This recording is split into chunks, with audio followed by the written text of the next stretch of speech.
Welcome to Our Wicked World, Addict Radio. This is episode number 12, and I'm your host, Telegram Sam. And what do we got today? Oh yeah, there's actually, I got to do this at the beginning, I'm told, for some legal reason. The disclaimer. So, nothing said during the course of this broadcast should be construed in any way, shape, or form as medical advice, or legal advice, or political advice, or cultural advice, or dating advice. What else is there? In any way, shape, or form, regarding any subject discussed relating to drugs, criminality, and other antisocial behaviors. If you're considering using drugs or breaking the law, make sure you understand all the legal and medical ramifications and that you consult your doctor and your attorney. Got that? Okay, let's move on now. And last episode, I kind of went off on Russell Brand and his whole kind of rebranded brand of being the sort of guru that helps people. What's the slogan they use on his site or page or whatever? It's helping you become the person you were intended to be. What if you're intended to be Hitler? I mean, if you believe in fate, right? Or Charles Manson or something. Like, that's not good. You know? So, anyway, I took him to task for saying there's no such thing as gateway drugs. Which, I got a letter from a listener that articulates how stupid that is and what a dangerous thing that is to say, especially to young people, and I'll read that in a little while. I also made an offhand remark about this doofus Post Malone, because a listener keeps sending me his videos, and I asked her not, just stop doing that, because I think the guy's he's just some dumpy geek with, now he's got this weird ringlet perm. Which I thought, only older ladies get that once their hair starts getting thinner. They want to fill things out. They get these ringlet perms, which are never a good idea. I mean, forget about Post Malone. Just generally speaking, ringlet perms, they just never work for anybody. It's just not a good look. Anyway, people went berserk. Death threats, mayhem, lots of foaming at the mouth, frothing and raging, which is bizarre because I thought that sort of online death threat, from behind a keyboard, I thought that was kind of like a joke years ago. It became kind of a big cliche. Oh, I'm going to come and get you. I'm going to hunt you down. It's like, okay, where are you? I'll meet you. How about that? Meet you at the Five Corners liquor store. Not to drink or anything. Just to watch people going in and out. Remind myself why that's such a bad habit. So anyway, people went nuts. It's like, take it easy. The guy's just some bullshit wannabe, whatever, with the stupid cars and the whammy. They're just the cliched videos. He's a joke. I already went through that. Enough about him. Enough free publicity for that douchebag. So I was also going to discuss some developments in the drug world in terms of legality and politics and stuff. But nobody wants to hear that stuff. You guys just want to hear more, funny, stupid, fucked up shit that people do on drugs. Someone, okay, where was it? There's a letter someone wrote me. This is from Jeff in Seattle. Jeff writes, I was on the H and doing speedballs and that sort of stuff and just being a complete fuck up for 10, almost 11 years. And now I really relate to what you and others say about when you go clean and you got it all back together, just how fucking boring it can be because you're used to operating at a high level in terms of adrenaline and just shit happening. True, very true, Jeff. Yes, it's kind of get addicted to the action. That's another part of the addiction. Can you give us some kind of sex and drug story? And you don't need to get super explicit, but it would cheer me up and cheer up my new girlfriend. Oh, okay. Maybe they get off on that sort of thing. That's cool. That's really cool, actually. Bedtime story. That's cool. Yeah. I get where you're coming from, Jeff. I get it. I'm on your wavelength, man. And actually, I have a story that when I read this originally, this email, I thought, oh yeah, that reminds me of something I've heard about that people do. See, there's this thing called release day. I don't know if it happens everywhere, but it seems to change all the time, so authorities are not caught flat-footed. But you can find out through a lawyer or something when certain prisoners are being released from certain prisons, from what I understand.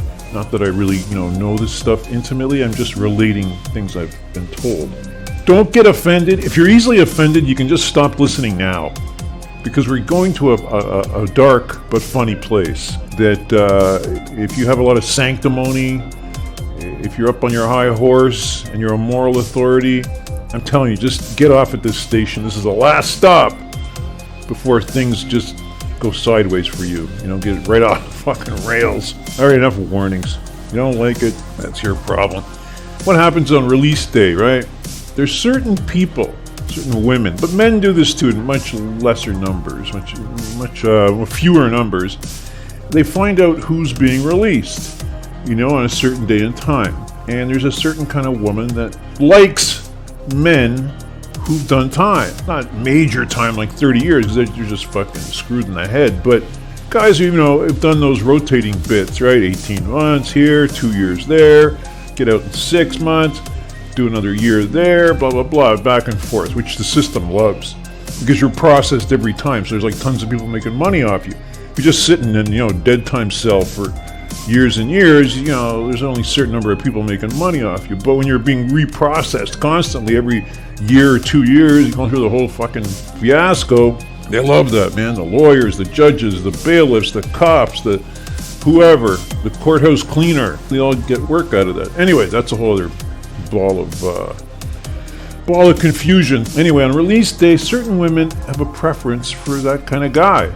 So these guys get out, and they've got a lot of testosterone built up, right? Women I've talked to about this have said, no, they probably don't want the guy around forever, because those kind of guys can be a lot of trouble, get you into trouble, and mess up your life, and mess up your stuff, and spend your money, and drive your car, and bring your friends over. Kind of things go a bit crazy. So they're great, though, for like a short time. Like a month, 2 months, and chances are the guy will probably do something to get himself put back in, right? So it's kind of like a high-speed run through, through the desert, right? You're not going to drive like that all the time, but it's fun once in a while.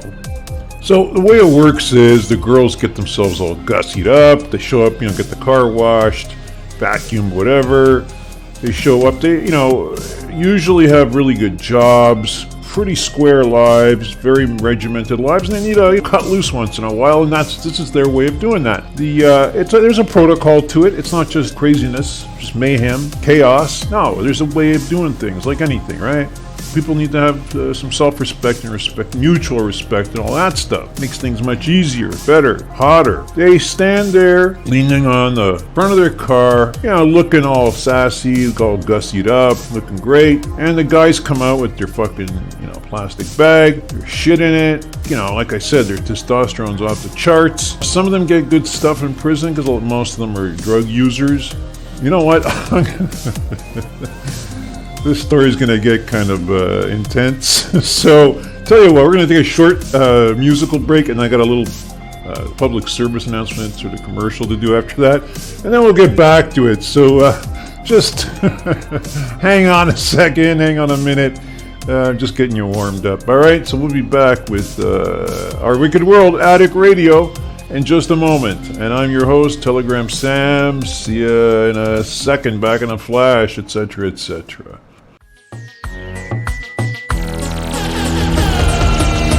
Que quiero conocerla para que toda la noche ya conmigo puedas estar. Dime tú, en busca de otra para ti, para que te divierta y podamos compartir. Río danzal, danzal, guayo, guayo. Río danzal, danzal, guayo, guayo. Río danzal, danzal, guayo, guayo.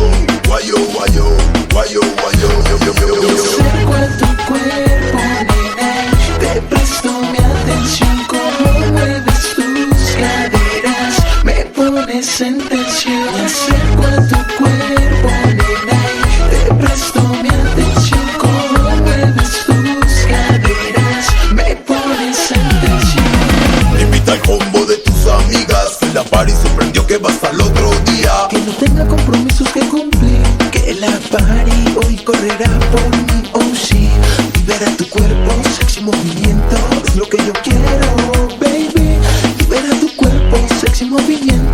lo que yo quiero. Y yo dancehall, dancehall, guayo, guayo. Y yo dancehall, dancehall, guayo, guayo. Y yo dancehall, dancehall, guayo, guayo. Guayo, guayo, guayo, guayo. Y yo dancehall, dancehall, guayo, guayo. Y yo dancehall, dancehall, guayo, guayo. Y yo dancehall, dancehall, guayo, guayo. Guayo, guayo, guayo, guayo. All right, we're back with Our Wicked World Addict Radio. I'm your host, Telegram Sam. And yeah, I said I would do a little PSA, a little announcement, a little commercial for it's an organization called animal-ethics.org. Provides information, promotes debate about issues in animal ethics and sentience. And, well, that's not even a debate. I mean, if you have pets, you know they speak to you, they got emotions, they got, you know, they make demands, whatever. They're just like members of the family. It's just like they're not different just because they look different. Their Instagram page is animal.ethics. So check them out. If you can't donate money, what you can do is offer some kind of service, whether it's technical, material. So yeah, animal-ethics.org. I mean, who doesn't like animals? Come on. They're like the most abused creatures on the planet. Like, it's their fucking planet. We're just sort of this parasite life form that came from someplace, I don't know where. Just check it out, see what you can do for them. So let's continue now with that story I was telling you about guys getting out of prison, and there's women waiting for them. Women they don't even know, total strangers. Although there is a situation where they've kind of gotten to know the guy through correspondence. So they get to know the guy a little bit. Some even come visit, and they develop a relationship that way. But a lot of them are just waiting there, leaning on their cars, hands on their hips, arms crossed, whatever, looking like super hot to these guys who just got out from doing a bit. But you got to be careful too, because these guys take advantage of people. It's kind of like goes with the territory. So if a woman is sort of savvy enough, and the guy's been away for all this time, so you know what? He's gonna bang the lights out of her. And some women have told me that's what they're looking for more than they just have a lot of fun. You know, a lot of sex, a lot of fun, do some drugs, drink, whatever, have a great time, laugh a lot. I don't let the guy drive the car too much because these guys usually fucking get wasted. You know, that runs into shit with the law. So I had this acquaintance who, he's one of these guys that got out after doing a bit. I can't remember how much it was. I think it was 18 months or so, a little less. And he gets out, you know, he's a good looking guy.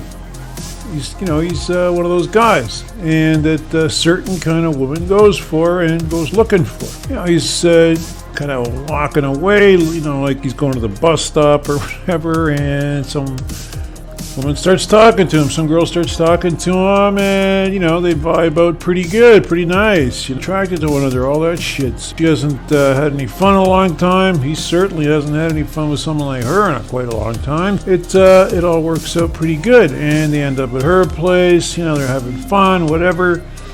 A couple of days after he's gotten out, and they've been spending a lot of time alone together, I run into them at this bar. And they're sitting there looking kind of sullen, which is unusual considering the circumstances. But she's got on one of those collar things, like a neck brace thing, you know, if you sprain your neck or whatever. They're looking a bit miserable. It's like, I don't really know her, I know him. I say, man, what's going on? What happened to her? What happened to you? She just gives me this look like, fuck off. Just, I don't want to talk about it. He's looking all kind of, you know, like cowed and shit and embarrassed. And he's like shaking his head like, don't go there. And in fact, why don't you just fuck off? Get lost, I'll talk to you later kind of thing, right? That little vibe. I go, well, okay, guys, yeah, I hope you feel better. What, you know? Yeah, I run into him a couple of days later. And I said, what the fuck was with that shit, man? What's with the neck brace and all that? What'd you do to her? So he says, well, you know, things were going great. We were having a lot of fun and stuff and just drinking and doing some wines and shit, nothing too heavy. And then, you know, we're doing it doggy style, and it was really great. She's, you know, right into it, man. She's beautiful. Everything was awesome and really hot.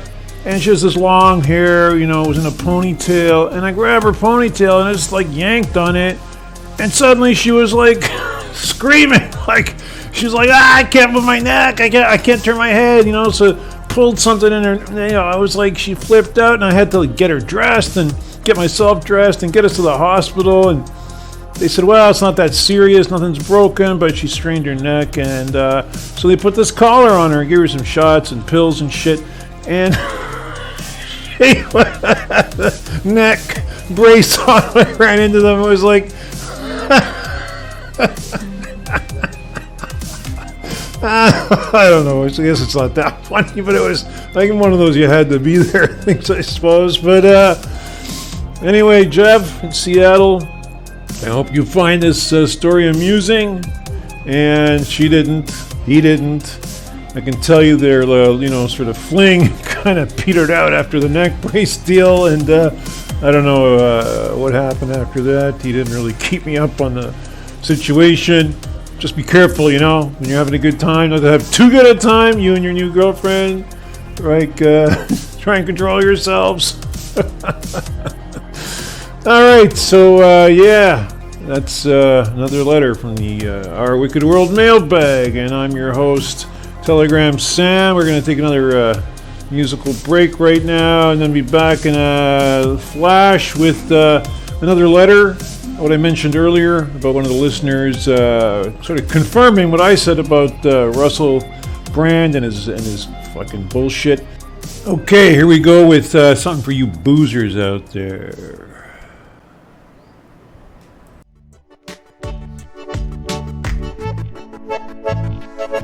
Friday night after work, stress had me on the brink. So I met a couple friends to have a couple of drinks. Pint glass in my hand, no food in my belly. Man, I paid a pretty penny, drank one too many. Then it's automatic pilot, couldn't walk a straight line. Then I started seeing double, then I blacked out blind. How I ever made it home, I just can't recall. I never used to have a problem with alcohol. Had a smile on my face, I was feeling fine. But then I drank too much, There isn't anything wrong with having a good time, but I drank too much, spent too much money, wasted too much time. After I drank too much, thought it might have been a sign I was on the decline. After I drank too much,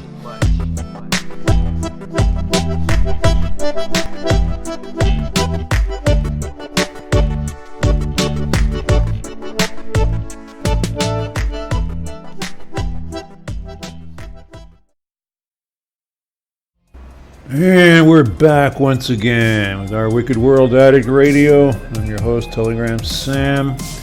And let's get to that letter sent to me by MT from Toronto, Canada.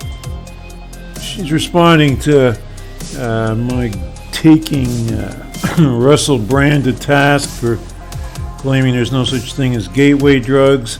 And a few people said, well, that's just a small part of his whole thing, his whole shtick. But it's a small, but to me, not small. And it's well, you know what? I'll let MT describe it.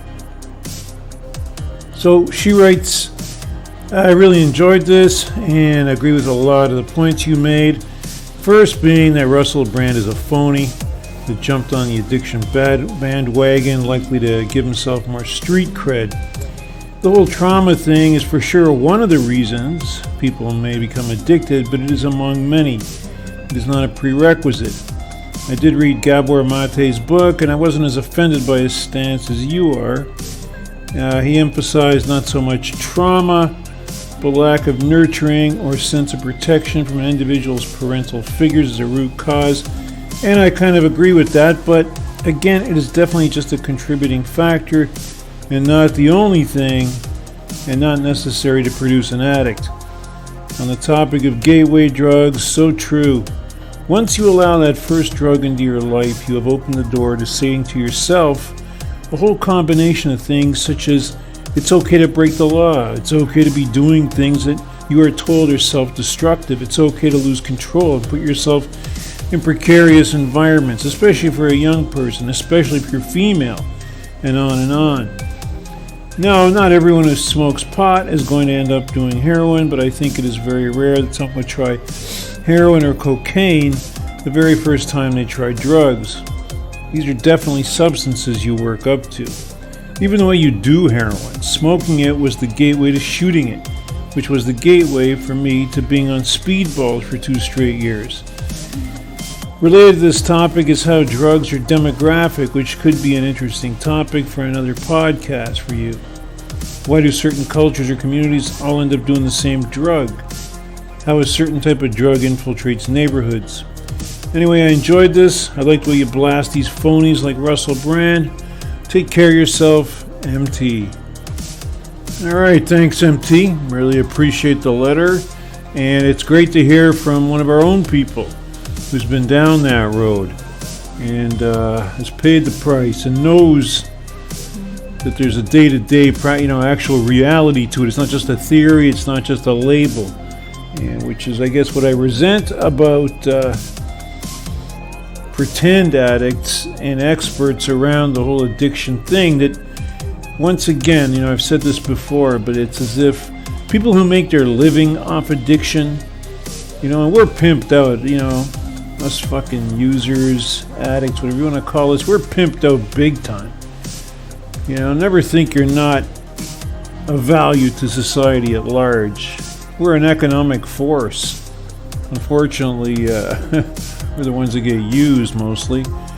So, the experts, the treatment people, the counselors, the rehabs, all of that, who make their living and make a good living out of dealing with addiction and addicts, they are dying for something they can apply like a magic bullet. That, okay, this is what addiction is, this is what causes addiction, this here is what is the cure to addiction. And as I've said before, and many others have said, there's no one thing. It really is about the person, and there's as many kinds of addiction and as many kinds of ways to treat addiction as there are addicts. And that's a big pain in the ass to people who just want something simple they can just apply like a Band-Aid, like an aspirin. Okay, here, it's fixed. And, move on to the next person. So this is a subject that's going to come up again and again. It just has to. It's something that is going to be debated forever. Right now, got to make a few announcements. I forgot to mention earlier, it just pointed out to me that in my disclaimer, I didn't say earlier this podcast, Our Wicked World Addict Radio, is meant for those who are 18 years of age and older, and it is strictly for adults. And what else we got here? Oh yeah, if you want to buy a t-shirt or check out all the different ways you can subscribe to the show, whether it be iTunes or Spotify or Stitcher or Intune or SoundCloud. There's a few other ones, Google Podcasts. Just go to the website, ourwickedworld.com, and you can also get yourself a t-shirt or other apparel or accessories with our logo on it. A couple of people wrote in actually asking me about the image for the show, the logo, and it's a picture of a guy with a black eye. It's it's just kind of I don't know. It's just kind of just a cool picture because it's kind of funny. I don't know what it's supposed to mean anything. I don't think so, but sometimes an image is just an image. So what else we got on tap here? We're going to be doing a crowdfunding thing with Indiegogo, putting that together because we need help. I need help in the whole social media thing and the production thing, the production end of things. So we're going to try and raise a bit of money that way to pay someone to do the social media, help out with production, push up the quality. So if you want to be put on the email list for that, you can go to ourwickedworldradio@gmail.com, or actually just go to the website and you can sign up there if you want to contribute to the crowdfunding thing. That's ourwickedworld.com. And what else we got going on here? Oh, we got one more letter. This one's from Drew in the Bronx. It's about Russell Brand, and a couple other things. Says, I've always hated that Brand piece of shit. He's a fucking goof. I'll tell you, when I'm down in the dumps like this, it's pretty hard to stay on the wagon. The one thing that keeps me straight is knowing that what I'm getting would probably kill me anyway. Nothing is legit anymore. It's all fake shit now, and junkies are dying by the wagon load daily. My kid is the only thing that's really keeping me balanced at times. She calls me out of the blue today because she's figured out how to use her iPad to call my phone using Wi-Fi. All she wants to do is play video games with me, but her fucking mother won't let her come here to my place.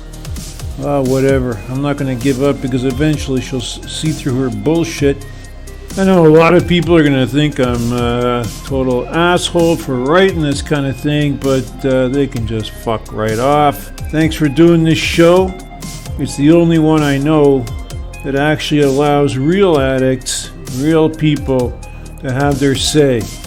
And thanks for not having all these experts on all the time.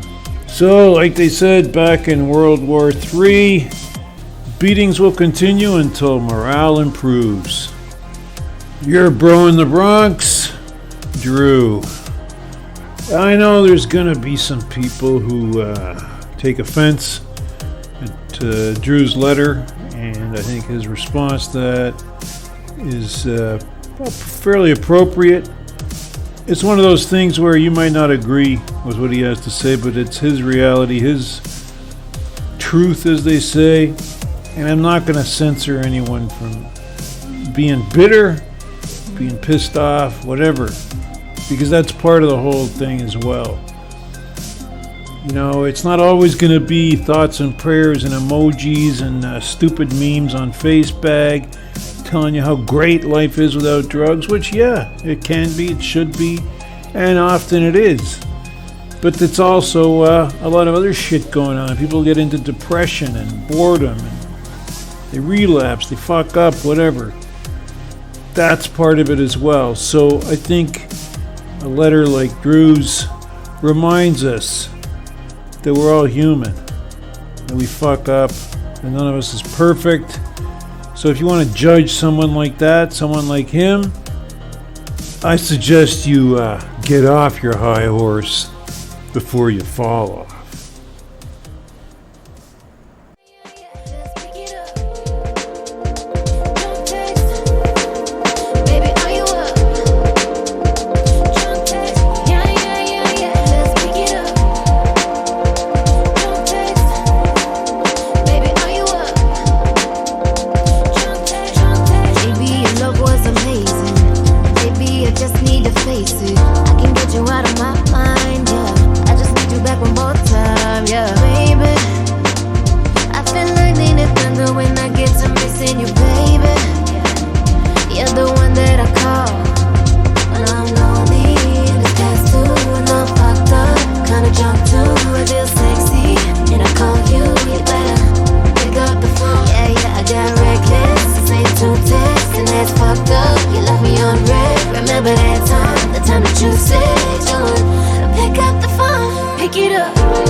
Remember that time, the time that you said you would pick up the phone, pick it up.